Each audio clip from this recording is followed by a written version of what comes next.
este es el momento, Lucho, para abordar un tema importante, un tema de lo que significa el sistema de justicia, la administración de justicia en nuestro país, que ha sido puesta muchas veces en cuestión y en debate, y ahora que se vienen las elecciones para la presidencia de la Corte Suprema, de este poder del Estado, vamos a conversar con algunos de los candidatos, y justamente nos acompaña un reconocido magistrado supremo, el doctor Duberly Rodríguez Tineo, que está postulando precisamente a la Corte Suprema de Justicia. ¿Cómo está, doctor Rodríguez? Qué gusto saludarle. Buenos días, don Alberto. Tiempo que no nos veíamos. Sí, buenos días, don Alberto. Aquí estamos pensando que qué se puede hacer con el Poder Judicial. Ya se han registrado en los últimos, por lo menos con este gobierno y el anterior, algún tipo de reuniones de coordinación para ver si es que efectivamente la Administración de Justicia está funcionando ante las amenazas del crecimiento de la criminalidad, ante las tremendas distorsiones que hay entre la relación de sociedades en conflictos, como es el caso del Perú. Se estima que más o menos 5 millones de peruanos tienen algún tipo de conflicto entre ellos, ¿no? Entonces ya eso es bastante complicado. ¿Qué pretende o qué propone hacer usted en caso de llegar a ser elegido presidente de la Corte Suprema? Bueno, tenemos un plan de gestión bastante ambicioso, pero obviamente también tenemos que ser realistas, porque a veces, claro, hay que tener ilusiones, pero también hay que ser concreto en las propuestas.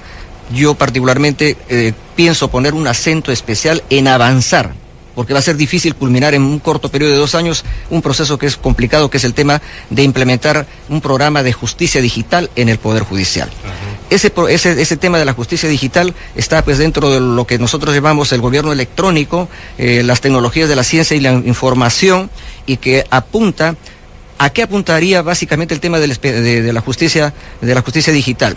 Apuntaría a un objetivo concreto, que es la disminución de la duración de los plazos en los procesos judiciales en el Perú. Yo creo que la principal insatisfacción que tiene la ciudadanía peruana respecto al Poder Judicial es porque demoran mucho tiempo, años y a veces hasta mueren esperando una sentencia, y esto esto obviamente deslegitima al Poder Judicial ante la ciudadanía. Entonces, con la implementación de este programa de justicia digital, pienso que podríamos avanzar, y hemos avanzado ya bastante, por ejemplo, con el tema de las notificaciones electrónicas. Doctor Duberly Rodríguez, le saluda Luis Sotomayor. ¿Cómo funcionaría esta justicia digital? ¿Cuál sería el mecanismo para acelerar precisamente los procesos? Bueno, nosotros ya tenemos un proyecto que ya se está implementando, un plan piloto en la Corte de Lima Norte, o sea, lo que es Comas, Caraballo, Independencia. ¿En qué consiste? En que todos los documentos que ahora se guardan en un expediente con hojas y hojas de papel y con tomos, simplemente se escanea y se arma lo que se llama el expediente judicial digital, y eso nos conduce al ahorro de papel. Yo quiero darles datos objetivos para que la ciudadanía entienda, por ejemplo, cuánto gastamos en papel y cómo ahorraríamos en el tema del expediente judicial digital. El Poder Judicial gasta anualmente 4 millones de soles en papel, 4 millones, y gasta en tinta y tóner para imprimir ese papel 18 millones de soles. Y, por ejemplo, solamente en el tema de las notificaciones electrónicas, que hemos avanzado mucho este año, hemos realizado 542,000 notificaciones electrónicas. Antes, por ejemplo, cada notificación nos demandaba un promedio de 4 hojas de papel, y que mientras ir y regresar demoraba un promedio de 25 días. Ahora con notificación electrónica es en tiempo real. El juez emite la resolución, la coloca en la casilla electrónica de los litigantes de las partes y están notificados automáticamente. Eso da incluso más transparencia, porque a veces se hace hasta negocio con las notificaciones. Entonces la justicia digital nos va a ayudar también a transparentar el proceso, y eso es una barrera contra la corrupción. Entonces, este es un objetivo obviamente que no se puede lograr de la noche a la mañana. Por ejemplo, en Lima Norte, en 3 años que está el expediente digital judicial, solamente hemos logrado implementar con 14,000 expedientes, pero la carga procesal del Poder Judicial pues es 2 millones de expedientes, 2 millones de expedientes. Entonces ese tema de lograr la completa implementación del expediente virtual va a ser gradual. Yo calculo que esto se podría lograr en un promedio de 4 o 3 años, pero en mi gestión yo le daría un impulso muy fuerte, sea con el presupuesto que nos dé el Estado, como tocando puertas de la cooperación internacional. Ahora, doctor, muchos de los magistrados que forman parte del sistema, los he escuchado decir, he conversado con algunos, decir, lo que se necesita en el Poder Judicial es una revolución, ¿ya? Usted está planteando, evidentemente, cambios importantes y reformas en la parte de la tecnologías para poder hacer una administración de justicia básicamente electrónica, ¿no? Con comunicados y todo lo demás. Pero para esto usted tiene que ver varios frentes. En primer lugar, que está ahorita calentito, que es la huelga de los trabajadores en el Poder Judicial, con lo cual también contribuye a la parálisis de los procesos. Porque imagínense, alguien que está esperando una resolución sobre alimentos, hoy día no lo podrá. El segundo, la infraestructura. Hemos visto hace pocos días nomás cómo están los juzgados, ¿no? Atiborrados de papeles hasta el techo, un incendio y probablemente, ojalá Dios no quiera, puede fallecer hasta una persona ahí. Entonces tiene eso. Y además tiene la formación de los jueces, que también hay una situación que el Consejo Nacional de Magistratura lo ha venido elaborando. Entonces 3 frentes agudos más lo que usted está proponiendo en su plataforma. Sí, ¿no? Efectivamente, amigo Alberto. Mire, aquí hay un tema de fondo, el tema presupuestal.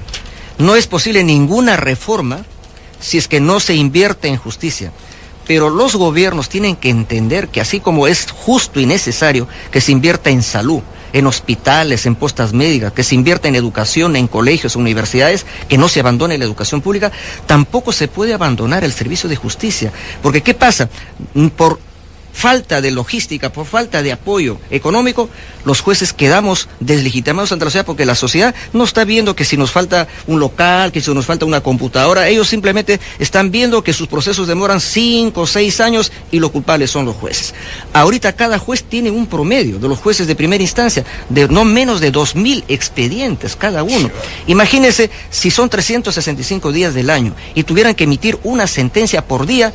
Eso es materialmente imposible. Entonces, pues no se le puede exigir a un juez que sea héroe, tendría que estar las 24 horas del día en su juzgado. Pero todavía existen, ¿no? Yo veo sí. Jueces que van con sus expedientes bajo el brazo, van a su casa. Así es, y lo hacemos incluso en la Corte Suprema. Entonces aquí viene el tema, volviendo al tema presupuestal.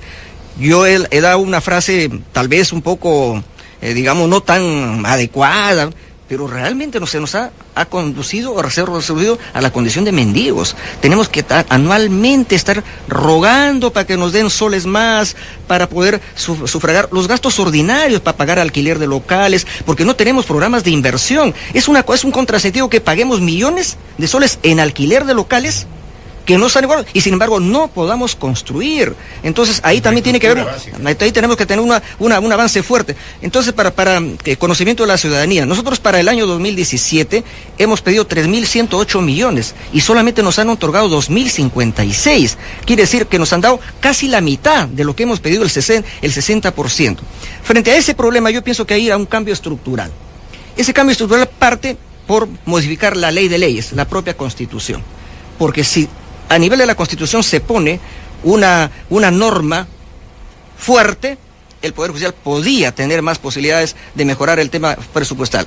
Últimamente el promedio de presupuesto que nos han estado otorgando es el 1.6% del presupuesto general de la República. Para el próximo año, durante mi gestión, pese a que nos han otorgado una cantidad, pero vía lo que se llama ampliación presupuestal, debemos lograr no menos del 2%. Pero ¿cuál es la cifra ideal que nosotros planteamos con una reforma constitucional que se establezca en la Constitución, que en el presupuesto general de la República se consigne una cifra no menor de 4% del presupuesto general? Y aquí hay un antecedente, porque algunos podrían decir, no, pero ese es atentar contra el principio de equilibrio presupuestal, los jueces van a manejar su presupuesto como les da la gana. No es así. Si los otros dos poderes del Estado aprueban su presupuesto, el legislativo, el ejecutivo, ¿y por qué el Poder Judicial no va a tener esa posibilidad? Realmente es una discriminación que es intolerable. Entonces, miren, países para no irnos a Europa, en América Latina nomás, Costa Rica, Guatemala, Honduras, Nicaragua, Panamá, Venezuela, Paraguay, en la Constitución tienen un porcentaje mínimo, de tal manera que eso ya les da posibilidades de trabajar mejor y brindar un mejor servicio a la ciudadanía. Lo ideal sería entonces un 4% del presupuesto. Así es, como punto de partida, se pone cifra mínima. Ahora, usted nos ha manifestado que por lo menos cada magistrado ahora tiene por lo menos unos 2.000 expedientes por resolver. ¿Por qué es que no se contrata más magistrados? ¿Por qué es que no se asciende entonces a las personas que así lo ameritan? ¿Es por falta de presupuesto también? Claro, por falta de presupuesto. Le voy a dar cifras porque las cifras hablan. Veamos. ¿Sabe cuál es la carga procesal actual del Poder Judicial? 2.387.555 expedientes. 2 millones. ¿Cuál es la capacidad de resolver anualmente que tenemos y haciendo esfuerzos enormes? Un promedio de 1.200.000. Quiere decir que más de 1 millón se nos quedan y luego los que vuelven a entrar, entonces díganme, ¿es humanamente posible que nos exijan un servicio rápido y eficiente? No es posible. La ciudadanía tiene que entender que en la medida que no tengamos un presupuesto suficiente, este servicio no va a mejorar. Es como si nosotros entráramos a cualquier supermercado, si no hay los víveres que comprar, pues entonces, ¿qué podemos hacer allí? Entonces, este es un tema real y no es un tema de demagogia política, es un tema que incluso permite que todos los años tengamos este calvario de las huelgas judiciales que afecta a la ciudadanía, a los abogados, ¿no? Entonces se paraliza todo, pero es legítimo el reclamo de los trabajadores porque el promedio de lo que ellos ganan es de 1.000 soles, 1.500, en tanto que otros trabajadores de la administración pública que hacen la misma labor ganan 12.000, 10.000, por ejemplo, un asesor de un miembro del Tribunal Constitucional gana no menos de 10.000 soles, pero un secretario de confianza mío que hace la misma labor gana 3.500. Mire la brecha, la distancia. Eso pues realmente no se puede, digamos, aceptar así dentro de un criterio razonable. Estamos hablando de dinero, doctor Duberly Rodríguez, pero hay algo contraproducente. Trabajadores, por un lado, protestando con justa razón, usted lo acaba de manifestar, la escasez de sueldos, pero por otro lado surge una noticia que ha causado indignación en algún sector de la ciudadanía y es la compra de vehículos de lujo para los magistrados.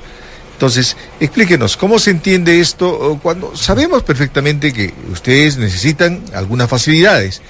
Vehículo, correcto, pero un vehículo de $49.000 cuando existen otros que cuestan la mitad. A ver, sobre eso el Poder Judicial el día domingo ha emitido un comunicado aclarando el tema de la compra de los vehículos. Lo tengo acá. A ver, un resumen, por favor. Sí, un resumen. ¿Qué cosa dice acá? Que en primer lugar es política de todo organismo renovar su flota vehicular cada cierto tiempo. Y lo digo con conocimiento de causa porque yo soy juez de la Corte Suprema 9 años. Cuando yo llegué a la Corte Suprema, ¿sabe qué carro me daban? De esos que incautan a los narcotraficantes, a los delincuentes. No tenía flota vehicular el poder de la Corte Suprema. Yo andaba con carros así de diferentes colores, etcétera, y siendo juez supremo, titular.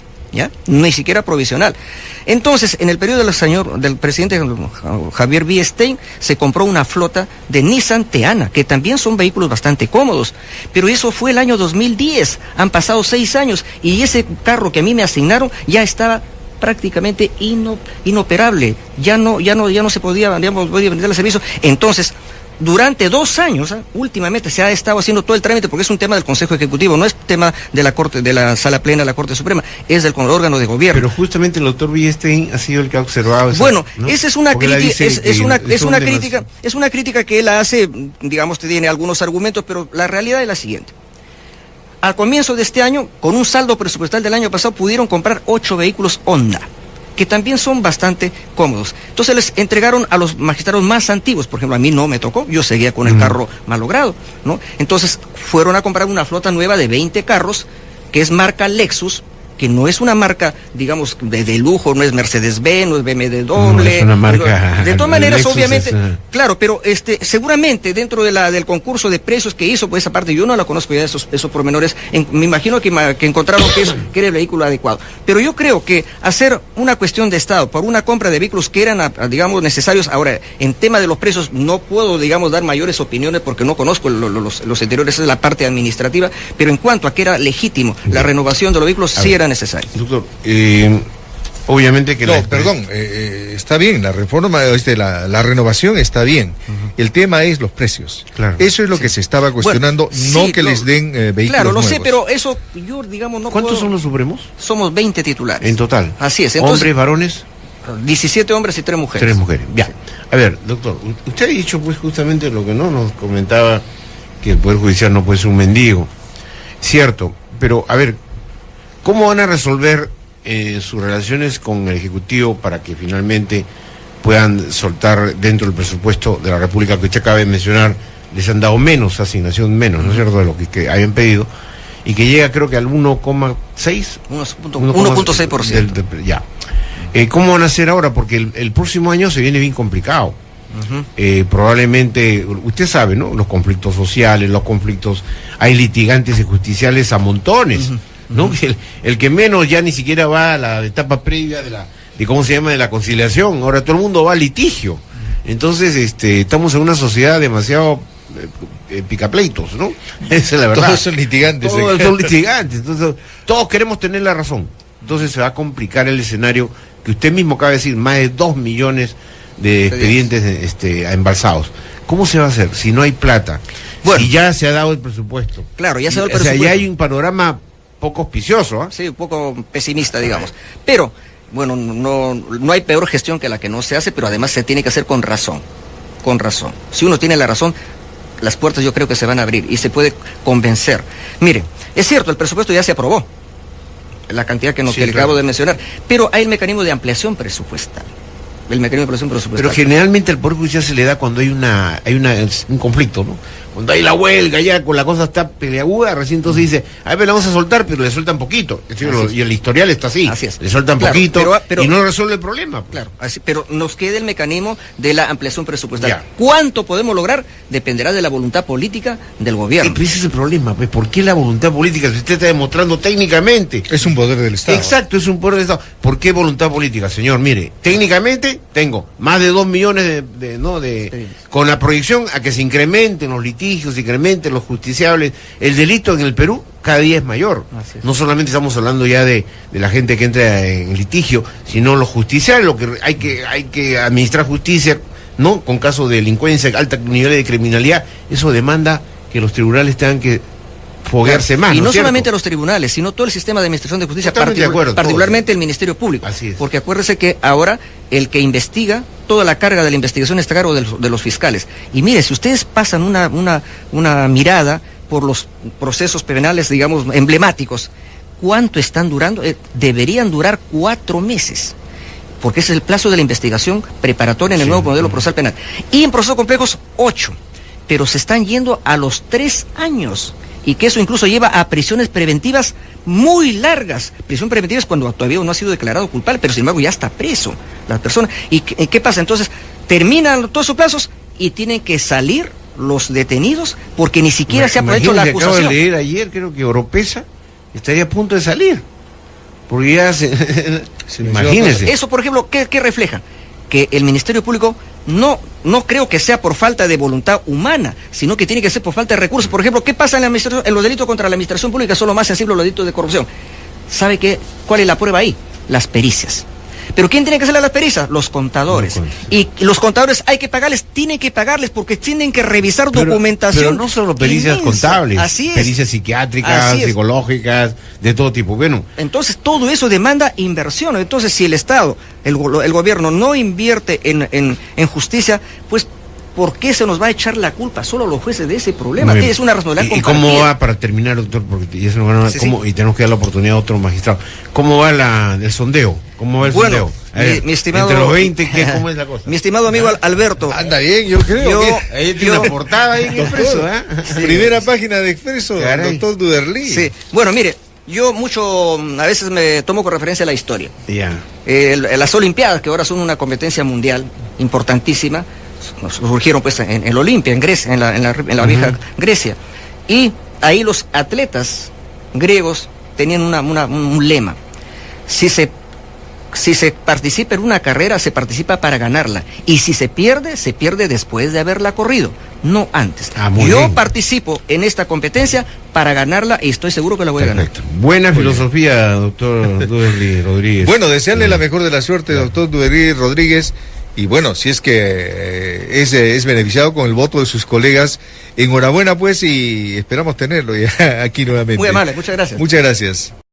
Este es el momento, Lucho, para abordar un tema importante, un tema de lo que significa el sistema de justicia, la administración de justicia en nuestro país, que ha sido puesta muchas veces en cuestión y en debate, y ahora que se vienen las elecciones para la presidencia de la Corte Suprema, de este poder del Estado, vamos a conversar con algunos de los candidatos, y justamente nos acompaña un reconocido magistrado supremo, el doctor Duberly Rodríguez Tineo, que está postulando precisamente a la Corte Suprema de Justicia.